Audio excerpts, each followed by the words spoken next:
Gandang umaga sa inyong lahat. Welcome sa stream. And ngayon ay Wednesday episode natin ng Bullgar.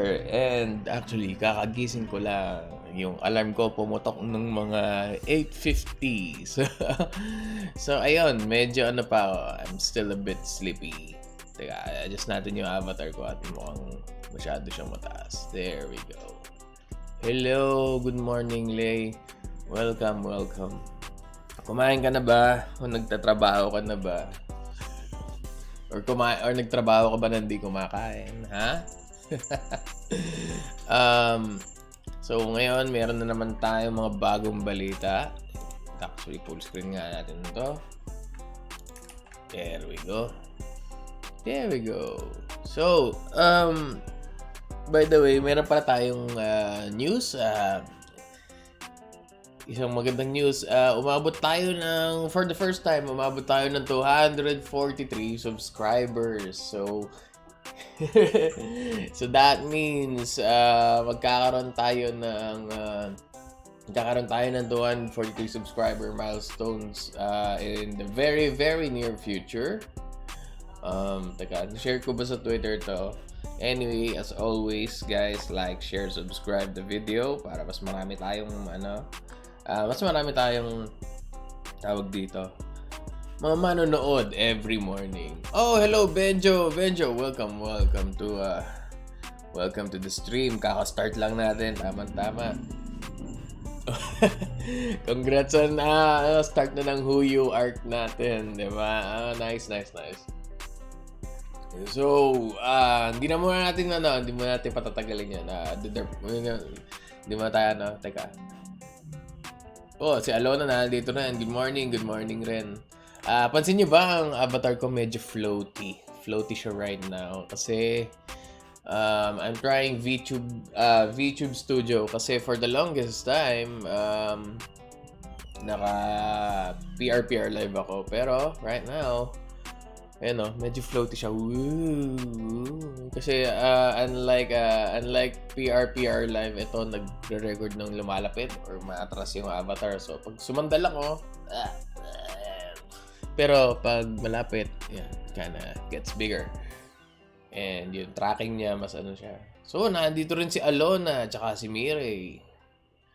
Aba, bagong gising ako. Alas in 8:50 ako nagising. So, wala pa akong 15 minutes nagising, guys. Umabot na pa 15 minutes as of last minute. Anyway, tingnan natin kung ano ang news. So, yes, this is my morning voice. Unfortunately, alam niyo naman yan, yung mga matagal dito nanood ng Bullgar, ganito talaga start ng stream ko. Ganito lang yung boses ko. Tapos mamaya, by mga 30 minutes later, bibo na tayo. So, anyway, inom muna akong isa lang bago tayo dumiretso kasi wala naman iniinom. Hindi pa ako makain. Bumili ako maling, that's it.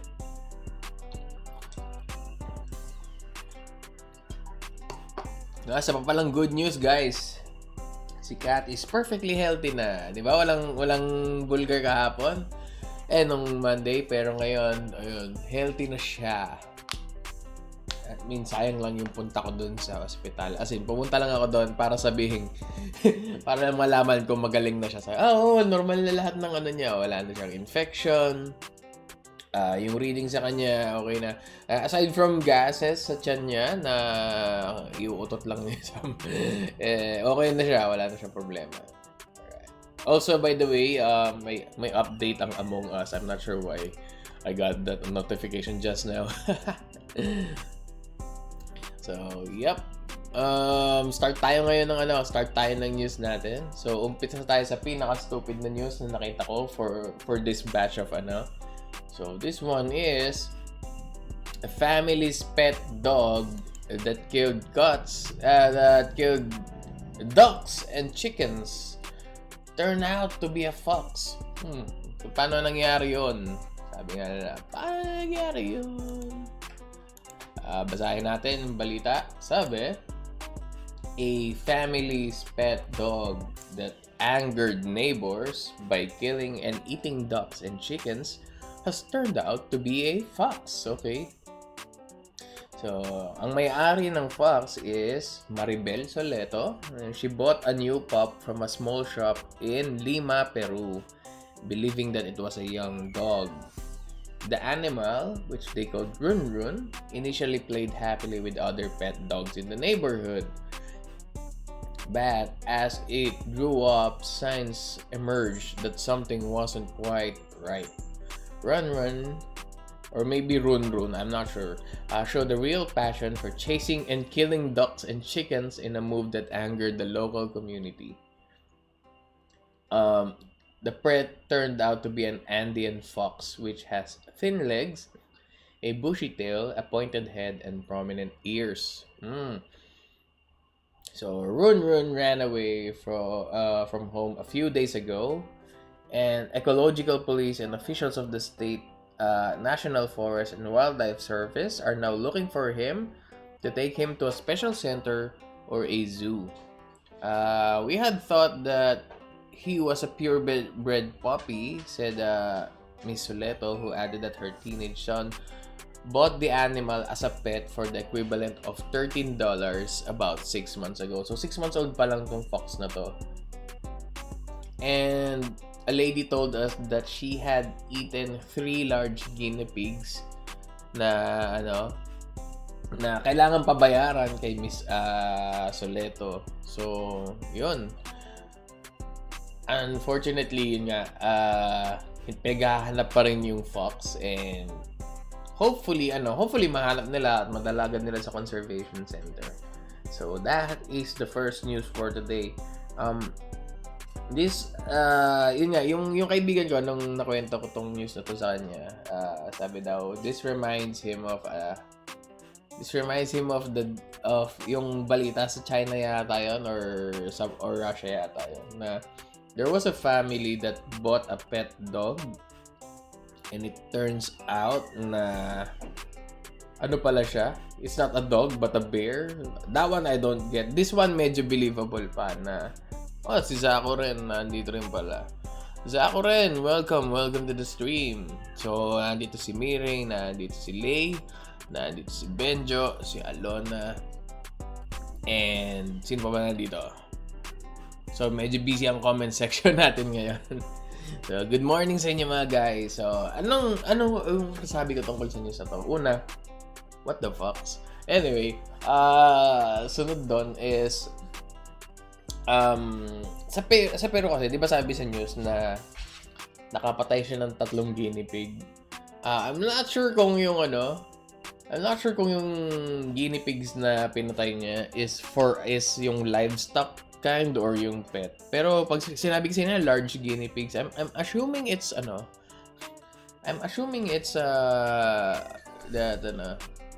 my god, what's okay. So I'm assuming na yung guinea pigs na yun is yung kinakain kasi 'di ba sa Peru hindi ganun kataas ang supply ng chickens. Instead of chicken, they mainly use guinea pigs as a meal. So, I think yun yung pinatay nitong fox na to. Magkano kaya yun? 3 large na guinea pig. And large guinea pigs are really like mga about same size ng chicken. Mas magaan lang ng konti siguro sa broiler. Ganun siya. About size of a small cat. Ganon. Nagkaroon ako dati ng alaga na guinea pig, pero ang hirap alagaan. I think they died kasi I got parang baguhan pa ako nun. I'm not sure what happened. Parang I think wala kaming access sa magandang damo. Pero, yun nga, it turns out na guinea pig pala ay sobrang sensitive sa, at least yung variant na nabibili natin. Yung maliliit. Tawag dito. Yung sa amin, nawalan ng access sa damo, sa hay, parang ganon. I think that was enough to cause them to die. Nakakatuwa pa naman silang alaga. Ang cute nila, and then they make those squeaky sounds.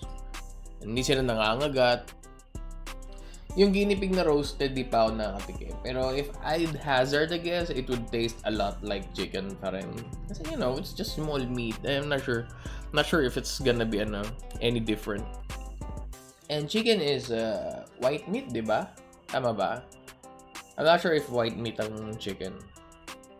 I think kasama para siyang isda na white. White meat ba ang chicken? White meat ang chicken. I'm not talking about food. I'm just spoken.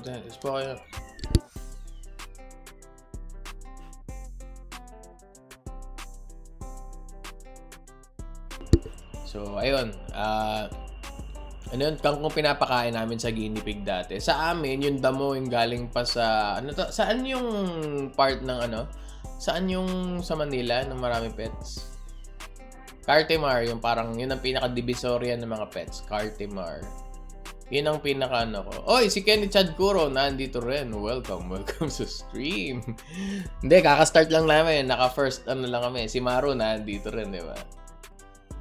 So, either, pellets, tapos dapat meron sila ng parang bundle ng hay na nakalagay sa isang maliit na cage. Tapos yun, and they also eat their own,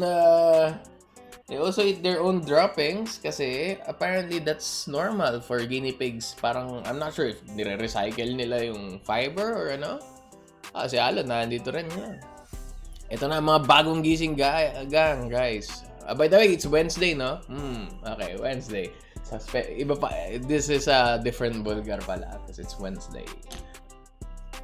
So, yan ang una nating news. Ano bang sunod nating news dito? Tingnan ko nga, naka-full screen kasi ako doon sa kabilang Okay, next news is Guinness World Records honors 9-foot gaming joystick. Ito naman tayo sa Guinness Book created by college professor. Okay. So, tingnan natin to.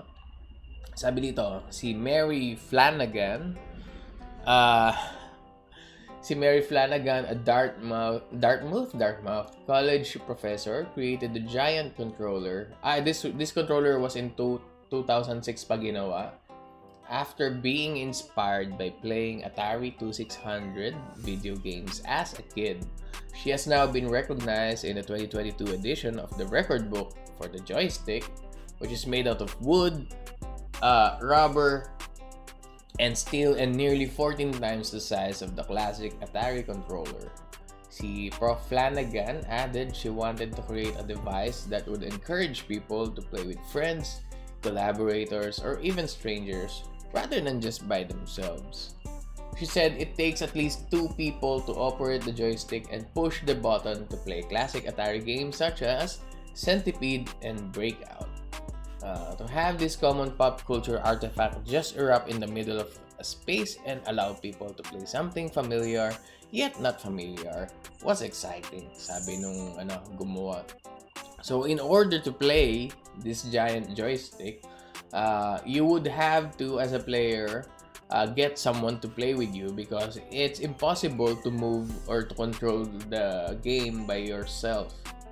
And the joystick has toured, nagpalipat-lipat na pala itong joystick na to around the UK, US, and Spain, but it's now part of the permanent collection of ZKM Center for Art and Media in Karlsruhe, Germany. Karlsruhe, I don't know.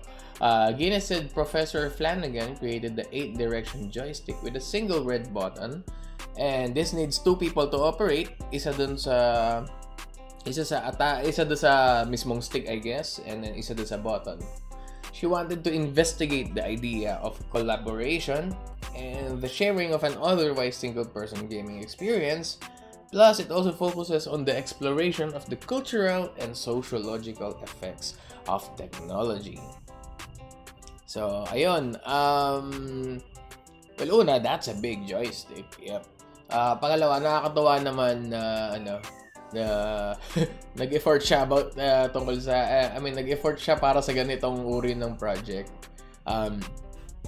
I do question the game choice though. Centipede tsaka yun? Sabi dito? Centipede tsaka Breakout. Yung Breakout medyo na-gets ko pa, pero Centipede is super super complicated. Aside from moving left, right, tsaka up and down, you have to press nga a button. Ang problema, mabilis ang centipede.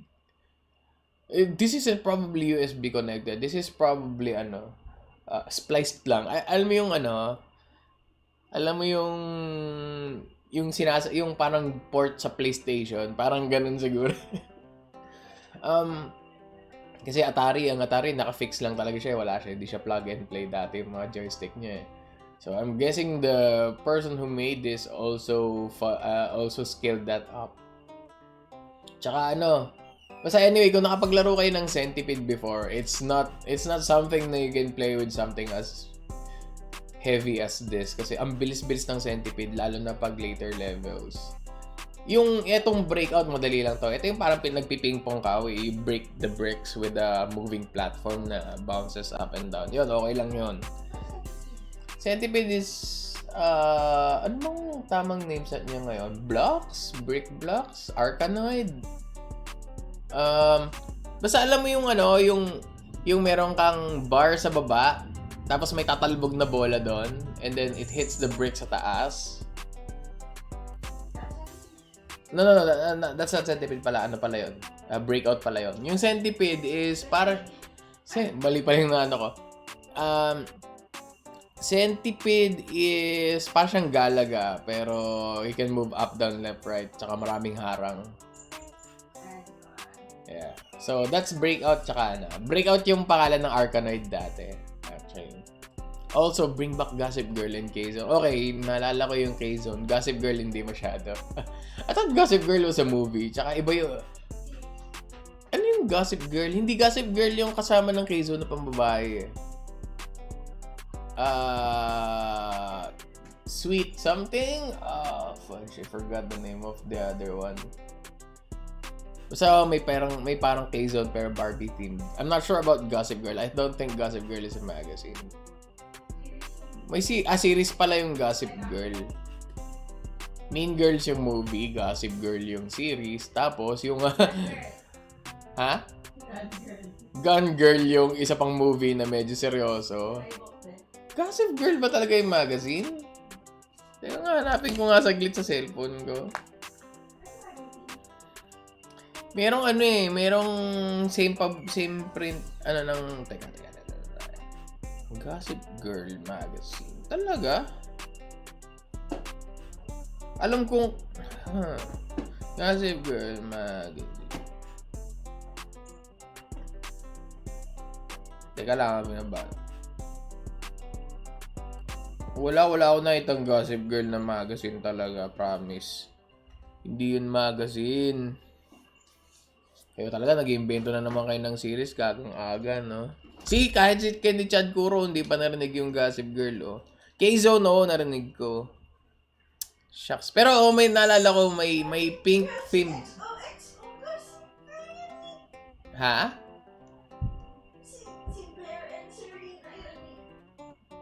Candy nga. Kayo yung Candy yata yun, di Gossip Girl yung alam ko na, na same publication ng K-Zone.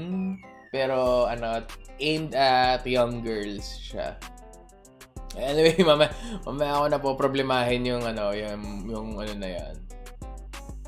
Pero, for now, lipat tayo sa next news natin. Okay, so, ang next news natin dito ay cows are being fitted with VR goggles to increase milk production. So, kung ako na nangangarap lang ng Oculus Rift S, sila naman ay tinan mo mismong baka nila merong VR. So, ito yung mga pinsan ko, buti pa yung mga pinsan ko sa Russia, meron na silang VR set. Ako hanggang ngayon wala pa rin. Sayang. So, sana gawa tayo ng hashtag give muscle VR. Carabao VR please, mga ganong hashtag. So, magkano bang matinong VR ngayon?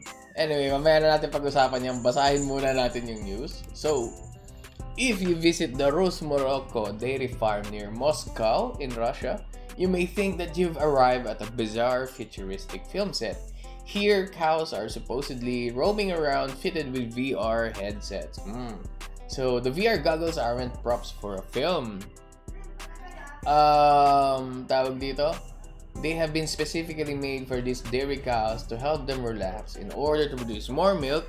And according to a press release from Moscow's Ministry Agriculture and Food, mamaya na yung magazine na yan, mag-usura tayo ng news, okay?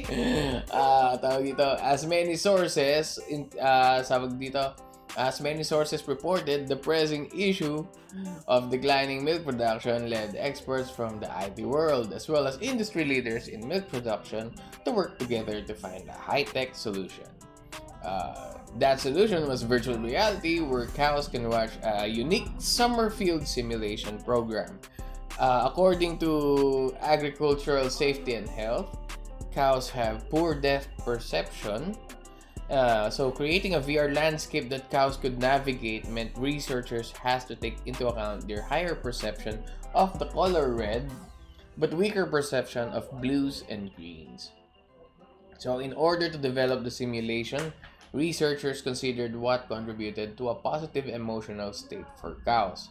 They looked at examples of dairy farms around the world and concluded that a calm atmosphere resulted in more milk production. These VR goggles themselves were carefully designed by developers in a VR studio alongside veterinarians. Taking into account the structural features of the cow's heads, the typically human-fitting VR goggles were adapted to work for cows. So, unang-una, kailangan pa nila mag-design ng goggles for the cows? Okay. So, after wearing the headsets, gumana ba siya? Sabi, experts reported that the cows displayed a decrease in anxiety and an increase in general mood for the herd. Today, the farm ranks within the top 3 largest milk producers in the Russian Federation. So, wow. So, basically, it kind of works, I guess, para sa kanila for VR. Ang ano lang is, ginastusan pa talaga nila yung magde-design ng goggles. Kasi nga naman, di ka naman pwedeng basta bumili lang ng HTC Vive or Oculus and then expect na magkakasya siya. Kasi, you know how cows' eyes are far apart, diba? Yeah, milk multiplier. Alam niyo yung news na pwedeng... Wait lang. Si Shithead ay pumasok sa washing machine. Hold on. Bakit ka naman pumasok?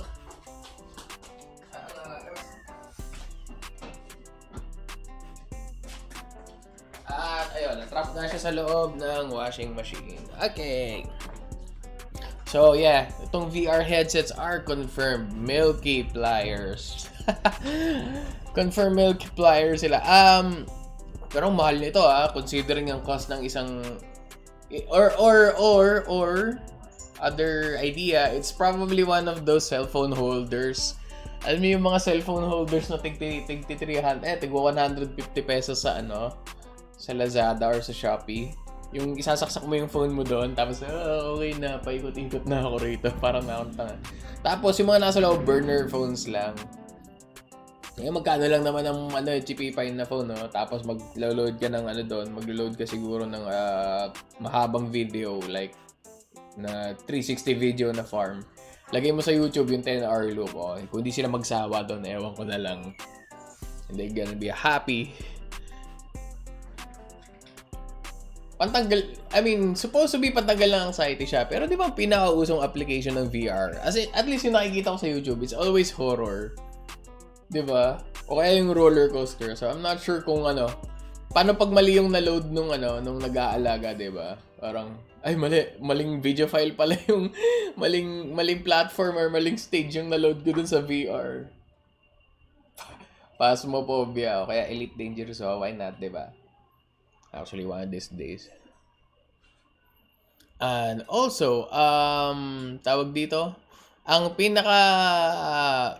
I guess ang pinaka gusto ko lang sa VR is actually, yun nga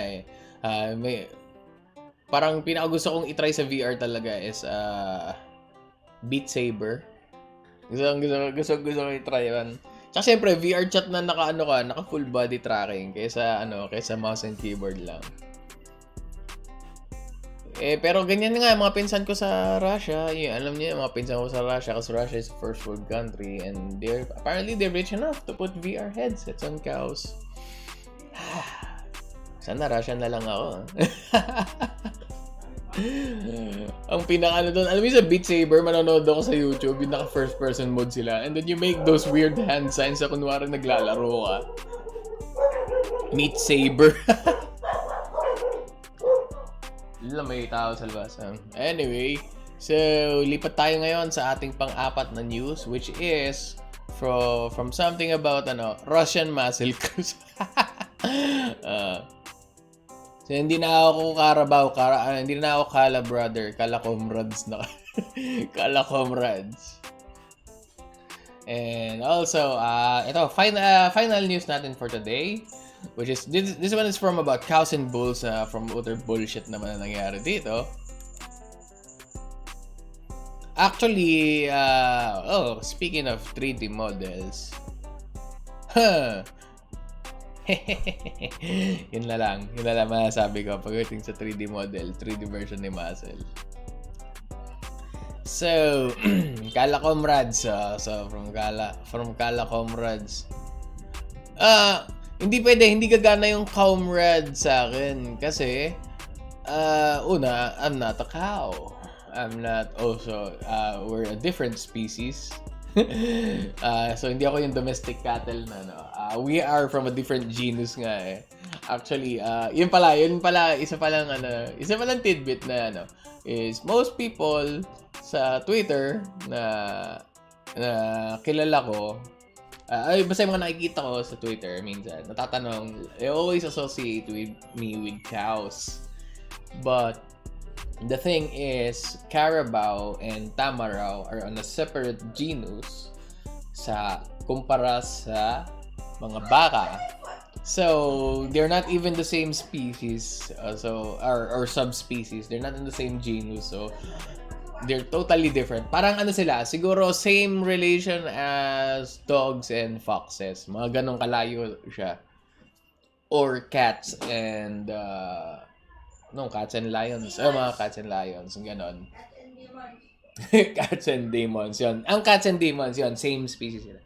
So, yun. So, medyo malayo mahirap ang comrade. Tsaka comrade sounds like comrade, so which kind of weirds me out. So, anyway, dun tayo sa ating pang-apat, which is broken toilet means SpaceX crew is stuck using diapers. Oh, yeah. May magandang explanation dyan. So, okay, teka, meron akong notification. Sabi daw, now available Football Manager 2022. So, yun yung commercial natin. Sabi dito, bring your vision to life and earn it for the fans. The latest edition of the critically acclaimed management series is here. I don't even play that game, so never mind. So di ba, ito, nasa outer space ka, tapos sira toilet mo. Saan ka CCR, diba? Sa labas, ganon. Bubuga mo na lang. Anyway, agang-aga, ganito ang balita natin. The astronauts who will depart the International Space Station as early as this weekend will be stuck using diapers on the way home because of their capsule's broken toilet. NASA astronaut Megan MacArthur described the situation Friday as suboptimal but manageable. Space flight is full of lots of little challenges, she said during a news conference from orbit. This is just one more that we'll encounter and take care in our mission. Okay, so based dun sa binasa natin just now, I think it's not on the ISS na sira talaga yung toilet. I think yung toilet mismo na tinutukoy nila is from the Dragon spacecraft. This one, kung kita nyo, di ba parang may cone-shaped na structure? That's the Dragon spacecraft. I think ito yung sira yung toilet. And yeah, unfortunately, the Dragon spacecraft is yung pababa na. It's supposed to go down this week, or I think nakababa na siya ngayon as of the time of this news. So, mission managers could decide later whether to bring MacArthur and her 3 crewmates back in their SpaceX capsule before launching their replacements. The launch already has been delayed more than a week because of bad weather, and an undisclosed medical issue involving one of the crews. So, meron pang may sakit sa ISS. Parang ano yan combination ng masasamang bagay yan of all things na mangyari sa space station. Si Thomas Pesquet, told reporters, this is a French astronaut, reporters said the past 6 months have been intense up there. The astronauts conducted a series of spacewalks to upgrade the station's power grid. Endured inadvertent thruster firings by docked Russian vehicles that sent the station into brief spins and hosted the private Russian film crew. Oh, okay. Nandito si Zanka. Uy, tamang-tama, Zanka. Nandito ka sa episode ng Bullgar. Wala lang, sasabi ko lang, stick around. You might find something awesome here. Okay, yun nga. Ito na tayo. Ito na yung balita. They had to deal with the toilet leak, pulling up panels in their SpaceX capsule and discovering pools of urine. The problem was first noted during SpaceX private flight in September when a tube came unglued and spilled urine beneath the floorboards. SpaceX fixed the toilet on the capsule awaiting liftoff but deemed the one in orbit unusable. So, engineers determined that the capsule had not been structurally compromised by the urine and was safe for the ride back. So, speaking of which, so sira na yung toilet nila. Unfortunately, meron pang isang event dito na supposed to be good news on the culinary side.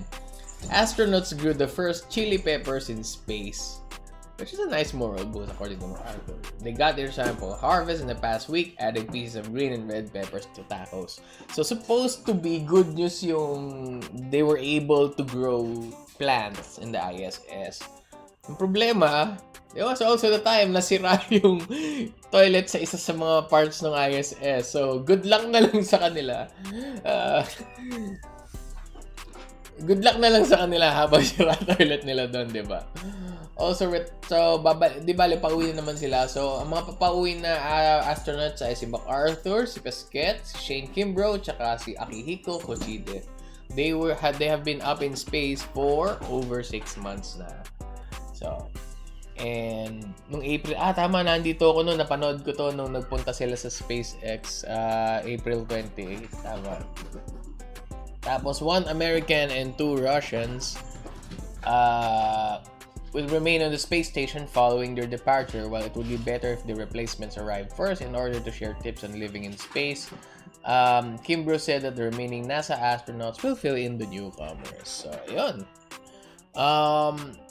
Hopefully nakauwi sila ng tama from their considering you don't have a toilet. Ang galing, no, yung the one thing that could affect yung nila is the toilet talaga. Nandito rin si Katsu.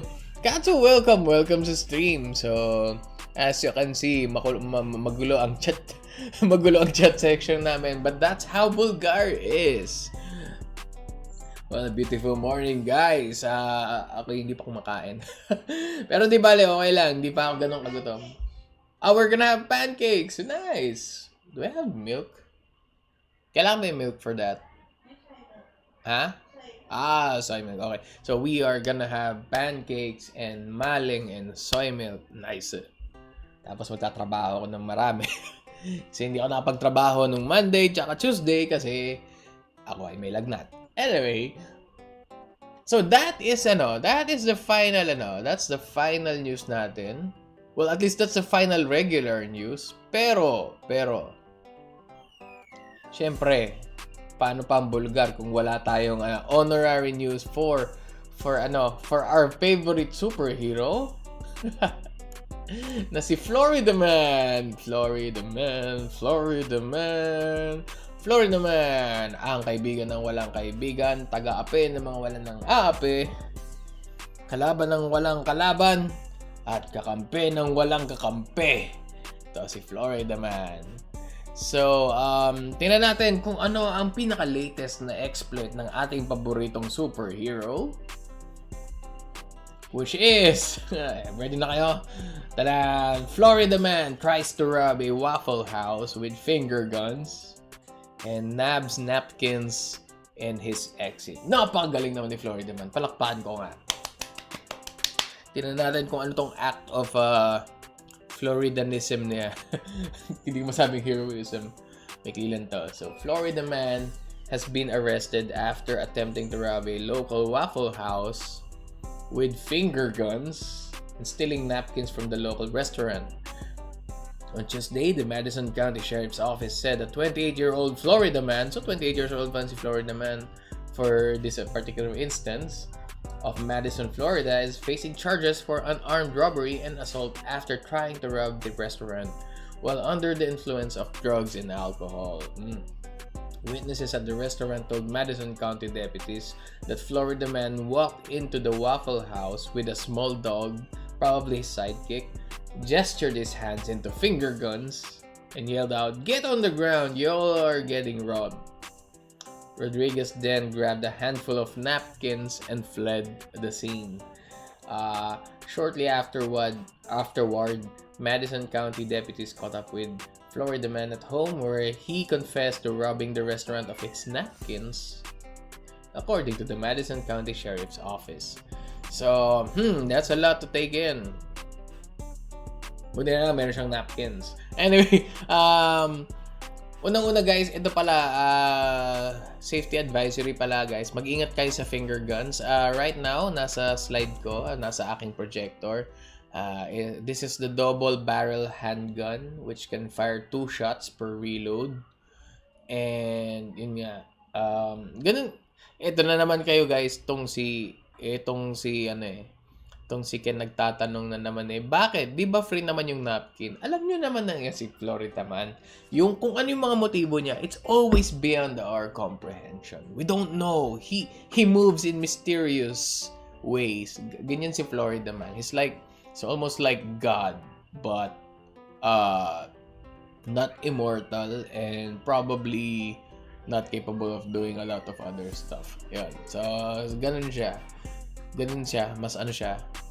He is less capable but still epic for entity. So napkins sa dami ng pwede nilang yun nga sa sobrang alam niyo yun, pati mga tao doon kilala na nila si Florida man. Oh shit, si Florida man yan. Pag nag-finger gun si Florida man, matakot na kayo kasi syempre high caliber yan. Tingnan mo, kaya nga he got away with napkins, di ba? Kasi if someone uses a finger gun on me, una kong gagawin, syempre basagin yung mukha niya then and there. Pero yung mga tao doon, I'm pretty sure there's multiple people. It's a fast food joint, right? It's Waffle House. Nag-finger gun si Florida man, ni isa sa kanila walang pumigil, di ba? Because they know that Florida man's finger guns are on another level. Like, pag binaril ka ng finger gun niya, pag sinabi niya, bang!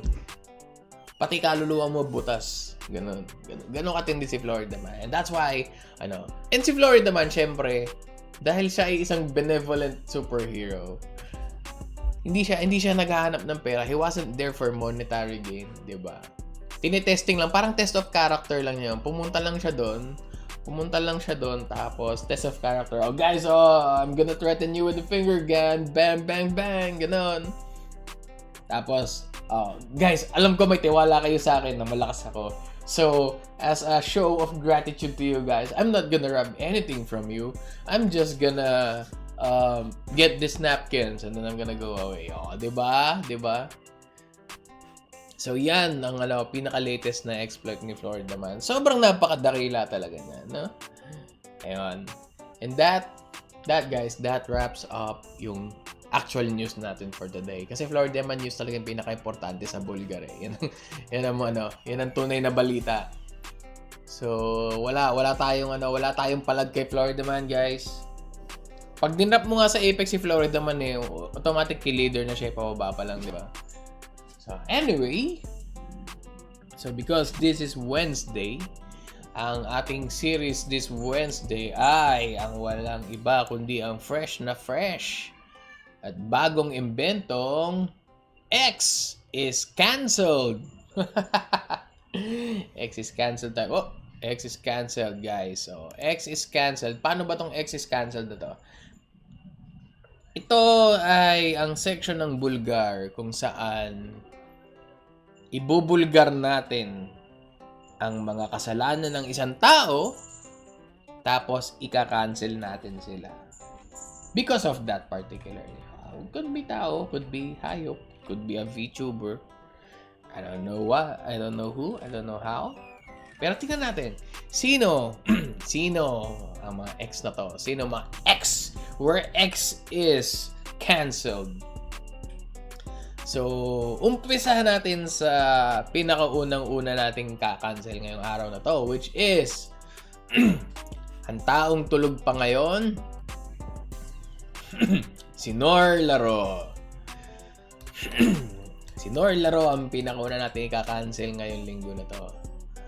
So, siya ay isang Rift Stalker Vtuber at canceled siya because of the following reasons. Let's see ano yung mga transgressions ni Nor. So, una-una, he sees nothing but donuts. Ganun siya ka-addict sa donuts.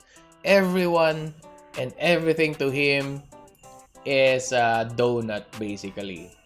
Even you, even me, everyone is a donut to him. So that's that kind of parang that's weird, diba? I don't want to be a donut. He treats us as donuts. He treats us as donuts. He treats you as a donut.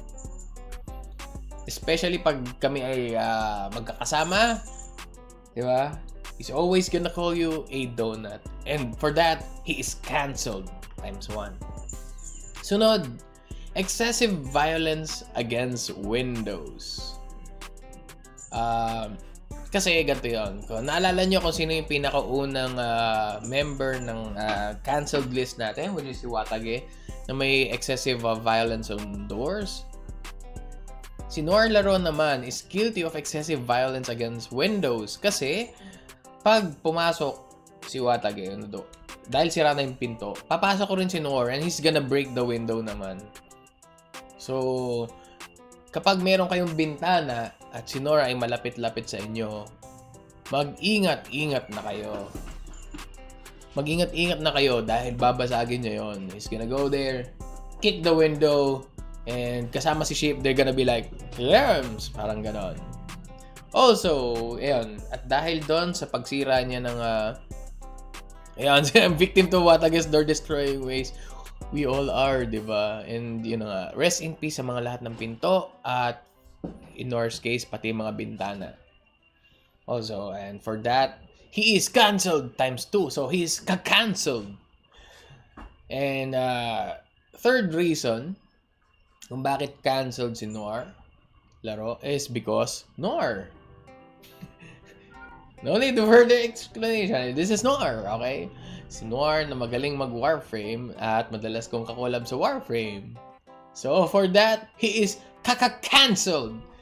And last but not the least, he was actually canceled on Twitter before. Diba? Remember, Nor's going about how na-block siya sa Twitter? Yeah, so technically, canceled na siya doon at least once. And for that, he is apat na, no? Cancelled. So, yan. Nor Laro, Rift Stalker Vtuber. Ikaw ang unang canceled ngayong Wednesday. Sabi nga, if Corvus Crow would put it, it's canceled. Si Chad, bagong gising lang, andyan pa. Chad naman, darating ka lang dito, may dala ka pang kama. So, good morning din sa'yo, Chad. Okay, next natin sa, sinong sunod nating ika-cancel? Walang iba, kundi si Bastich. Si Bastich, the little shithead. So, itong isa sa mga pinaka-unang hayop na maka-cancel sa section na to. And, bakit siya canceled? So, una, si Bastich, the little shithead, is canceled for trespassing and forced adoption. Sabi ni Mary, ika-cancel ko daw ba ang anak ko? Ang cancellation, walang kinikilalang pamilya. Against tayo sa nepotismo pagdating dito sa sa gantong news. Unbiased tayo eh. So yon, she is canceled for trespassing and forced adoption. So remember, si Bastich, ito batang-bata pa lang to, 'di ba? Na-mention ko to before na si Bastich ay nakita ko sa loob ng kotse ko. Nag-iingay siya. So tawag dito. So nakita ko may naririnig kami na nagmamiaw non-stop sa around my car. So I check underneath, wala siya. So I opened the hood and nandun si Bastich, the little shithead. So yon pala ang ano natin. Trespassing. And of course, yun nga, it got adapted kasi sa bahay namin, meron kaming rule na pag may naligaw na hayop, amin na siya, basically. It's not that no one is safe, but everybody is equal. Lahat tayo ka-cancel. Or rather, lahat kayo ka-cancel. So, sunod natin na ano. So, for the first offense, trespassing and forced adoption, canceled. So, next reason kung bakit canceled siya, si Bastard, si Little Shithead, broke Farmer's mug and lab flask. Kasi may mga lab flask si Farmer. Tsaka yung mug niya na kanya na since college pa. Actually, mas matagal lang magkasama yung mug tsaka si Farmer kaysa si Farmer tsaka ako. And yeah, in the first month na nandito si Shithead, binasag agad niya yun. So there's that. Goodbye memories associated with that mug, I guess, and the flask. So for that one, she is ka-cancelled. Asan ba yung hive na yun? Hoy! Nagawa mo, kanina nahulog pa sa washing machine, parang sila. Anyway, third one. Little Shithead sits on my mouse. Kitang-kita nyo naman, ayan o, andyan sa picture, it's actually sitting on the mouse pad right now. Pero, on a normal day, she's completely over the mouse. And, napakahirap maglaro kapag, or mag-internet, or anything with the computer, nakakatamad gawin kapag naandyan siya. Also, yun nga, sits on my mouse, there's probably a cat joke somewhere here, kasi, mouse, cat, get it? Yeah, anyway, I'm pretty sure you get it. So, for that third reason, she is cancelled. And of course, syempre, hindi lang niya hinihigaan yung mouse, nginunguya pa niya. Kasi ginangat-ngat niya yung wires. Actually, pati yung mga charger wires namin, ginangat niya. Mas parang aso siya. Siya yung pinaka-ugaling aso sa lahat ng mga pusa namin. So, for that, she is cancelled. So, Bastich, the little shithead, you are cancelled. Of course, hindi lang tayo titigil dyan, syempre. Cancelled tayo. So, ngayon nalaman nyo na pati mga hayop hindi ligtas dito. Ngayon, so from hayop, punta naman tayo sa bagay. Which is, ang ating third dito, which is Zankafel Dainslave. He is the Cursed Blade Vtuber. Nandito rin siya. So, cancelled din siya. He's a Cursed Blade Vtuber. So, bakit cancelled si Zanka? Also known as Zanka D! And cancelled for mass murder. Okay, so medyo mabigat ang transgression nitong si Zanka. Mass murder sa Warframe kasi he always mows down armies of Grineer, Corpus, Infested, and maybe, just maybe, a Sentient, depende sa laro niya. So, mass murder for that one, Zanka. You big knife, you are cancelled. Next one, ang sunod niyang kasalanan associated with Mireille na if you guys are have been around, si Mireille ang first ever recipient ng multiple cancellations kasi lagpas siya ng 4 items, and dahil isa siyang familiar siya ni Magic Mireille, just by that may extra point against him. So that means Zanka, you are cancelled. Cancelled ka na. So, dalawa na yon. So, kung nasa comment section, ito yung third point. If he is in the comment section right now, he's not getting enough rest. So, ibig sabihin, kapag nandito pa si Zanka, nagpupuyat na naman siya. Kasi di ba night shift si Zanka? So, kung gising pa siya ngayon, ang tanong, bakit siya gising pa ngayon? So, mukhang tulog na naman siya.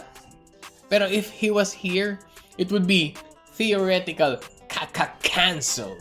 Okay? Pero kung wala na siya, pag nandito siya, legit na cancelled siya. So, nasa 2.5 pa lang tayo. 2.5 cancellations pa lang siya. And of course, last but not the least, syempre, di ba? Pag niyakap mo si Zanka, masasaktan ka. Di ba? Kasi, syempre, he's a cursed blade. What the hell? Who hugs blades, right? Right? So, pag niyakap mo siya, masasaktan ka. So, guys, huwag niyong yayakapin si Zanka. Especially kapag naka-alternate form siya. So, hopefully kapag sa current form niya na nakikita niyo sa picture, hopefully pag nakikita mo siya sa current form niya, ano lang siya, matalas lang ang dila. Pero, yun nga, kung pansin nyo, yung dalawang you can't katsu, you can't hug a blade, that's dangerous. I don't want you to get hurt. Don't cuddle the blade. At least wait for him to turn into a softer form, diba? And if you want to hug someone, let's see, sino ba? I guess si Watage at si Boardbar. They're both fluffy. Yeah, those are good huggies. MVP si Mire. Oh, Mire, dahil actually meron pala akong special message sa'yo. Mire, para sa'yo lang to, makinig ka. Dahil MVP ka ngayon, kahit na wala ka sa canceled list, idadagdag natin yan sa points of cancellation mo. Woo! So you are now the 8-point canceled champion. Palambutin si Zanka movement. Paano palalambutin yan? Paano palalambutin si Zanka? So, congratulations, Mire, for having 8 points so far. Woo! Isa ka ng canceled. Di ba?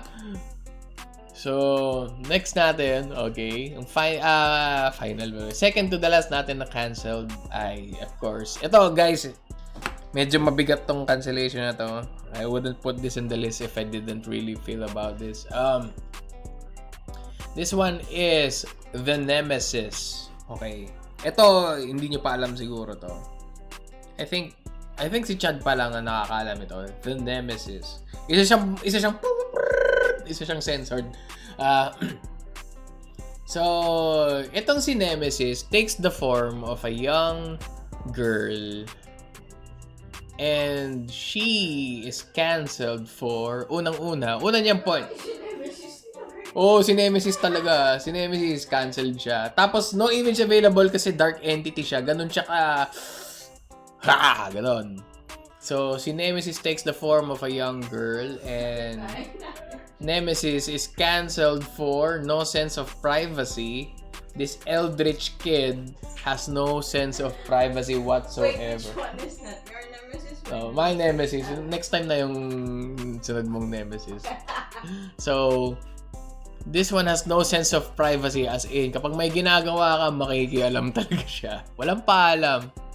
Tapos, sunod nun, so for that one, cancelled. Next point, held my arm after eating papaya. So, imagine this plucky kid, no, not even plucky, she's a big kid, like a big girl like that. So, kumakain siya ng papaya with her bare hands. Bare hands. And then, pagkatapos yung kumain ng papaya with her bare hands, bigla niya akong hinawakan sa braso with her papaya. Sticky papaya hands, basically. So, habang nagko-computer ako, pumasok to sa bahay namin, may dalang papaya. Tapos, hinawakan ako sa kamay. Tapos, parang, what the fudge? So, dahil dyan, di ba, ramdam na ramdam nyo, second point, ka-cancelled. Papaya. Napapaya touch ako. The papaya. Pag umaatras ka dyan ng Oh, yun pa. Stares from the window. Third point kung bakit kung bakit ka-cancelled siya. Stares from the window. Nung wala pa kaming kortina,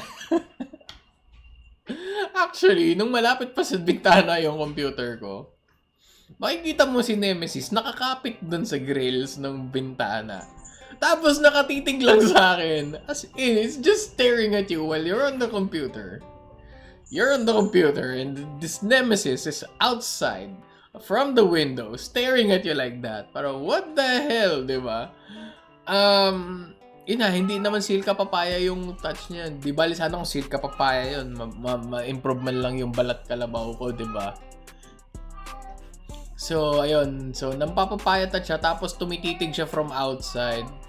Ginagawa naman ito pag umaga. Minsan may dala siyang kabarkada. Minsan group activity yung pagtitig sa akin habang nagko-computer ako. So, ayun. So, si Nemesis, for that third reason, for staring from the window, na probably binasag na ni Noir. Yes, good morning to you too. Anyway, yeah, so dahil doon sa ginagawa niyang kalokohan, Nemesis, you are cancelled!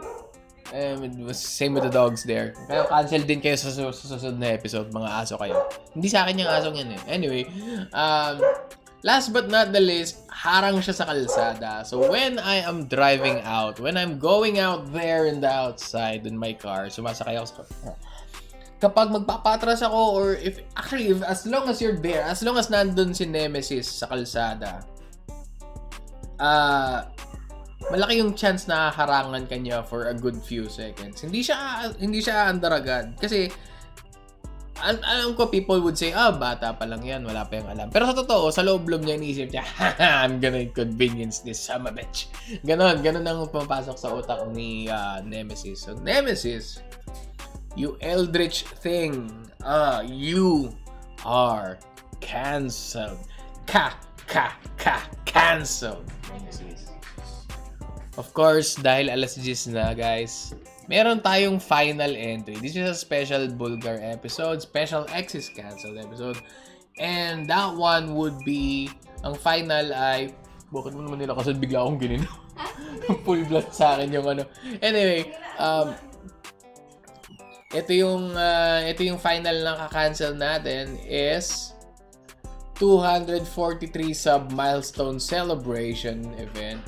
Ken, yung obituary mo nando na. Last week pa, absent ka. At dahil dyan, I'll see you on Wednesday. Sa 243 sub milestone celebration event, nasa canceled list siya kasi unang-una, it's canceled for, first one, it's a very dumb idea. Who thought of this 243 sub milestone? That's a dumb idea. Pero yung nakaisip siguro ng idea, ay, okay yan. Whoever thought of the idea must be a handsome and glorious individual. But the idea itself is dumb. Okay? Next, I haven't read most of the entries yet. So, malamang sa malamang, Wednesday, Thursday, magmamarathon ako basically. Not sure how I feel about that, but I have to. And I don't have the assets yet. Hindi ko pa nagagawa yung thumbnails, pero I'm working on it, guys. I'm working on it. And it's this Friday. So for these 4 points, canceled siya. Pero yung 5th point, tuloy siya, guys. Tuloy na tuloy yung 243 sub-milestone celebration event. Friday ng gabi to. So, at dahil tuloy siya ay cancelled, okay? I-cancelled natin si 243 sub-milestone. Okay. And I think that wraps up. Oh, guys, you know me. I'm a chill Carabao. I'm a wholesome Carabao. So don't worry, this 243 sub milestone celebration event, it's gonna be wholesome, guys. Not wholesome enough to be PG-13, R18 pa rin siya sigurado. Pero, hindi siya malaswa, promise. I have to think of a way to pull it off na hindi siya, Also, siguro honorary canceled, 11/11 sale. Dapat dinagdag ko yung 11/11 sale dito. 11/11 sale, cancelled ka kasi barbero ka. yung mga hinahanap ko na magdi-discount na price, regular price pa rin. Ang ginawa lang ng vendor, tinaasan yung presyo, tapos binawasan uli. Basically, kunwari, you have a RAM stick that sells for 4,000 pesos. Pagdating sa Lazada 11.11, magiging 5,000 pesos siya, tapos magiging 1,000 pesos off. So, 4,000 pa rin siya. O, diba? Wholesome talaga ako, promise. Oh, maniwala kayo. Alam ni Katsu yan. Marcel is a pleasant individual. Yes. Yes, sirree. I am say so. Ay, huwag ka maki-wholesome tree. Ikaw na nakakampi ko rito na wala ka pa. Anyway, before magkadurog-durog ang aking dignidad dahil pinaggugulpe niyo ako sa comment section, I also have to say na itong 6-digit review, guys, okay, for 243 sub-milestones, I already have entries. Pero, for the 6-digit review, tuloy-tuloy pa rin po yan. We are gonna keep looking for more entries for more episodes. Malay natin, next milestone uli, which is, I think, 317 milestone. Yun yung sunod nating ano. So, yes. Tawag dito, I heard also there was someone to know. Yes, yeah, you were talking about me. See, even Katsu knows it. Yes. Grabe rin, ganan. Tapos, muscle sum. Yes, I am muscle sum. I am wholesome muscle sum. Yes, I am. So, 6-digit review. Still looking for entries. Nakalock in na yung 15. I could always check my pinned post for more entries. I think meron na akong, for the next batch, meron na akong 4 or 5 valid entries. So, at saka yung mga nagpadala na before, since pasok na sa batch 1, you can now send more entries for batch 2. So, remember, always limit it to 3 choices per review. Tapos, siguro kapag nag-15 na from multiple users, I'm gonna pick one of those. Tapos, yung mga iba sa future episodes na. Di ba? So, ayun. At dahil dyan, tapos na ang episode natin ng Bullgar. I hope you guys enjoyed this particular episode. I did. I totally did. It's just hindi pa ako kumakain. But I'm gonna have pancakes for breakfast. So, that's a good thing. Dahil dyan, tapos na ang lahat. Punta na tayo sa ating free talk section. Not sure kung tuloy yung collab namin ngayong hapon. Malalaman natin. Okay, so here we go.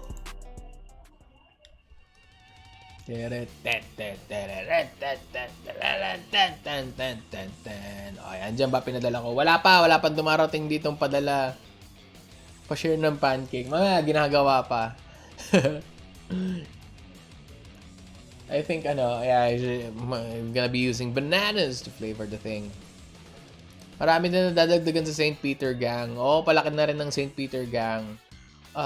Friday pala, I'm not sure kung anong meron sa Bullgar, but either way, kung magkakaroon ng Bullgar episode sa Friday, it will be, teka, lakihan nga natin yung avatar ko, nakakadwa naman ganito kaliit lang ako. Embigan damasal. There we go. Yan. Nakaharang pa ako sa thank you. Yan. There we go. Yeah. So, next episode natin ng Bullgar, magkakaroon na naman tayo ng obituary. Rip in Pepperoni edition. So, Friday is Funeral Fridays, I guess.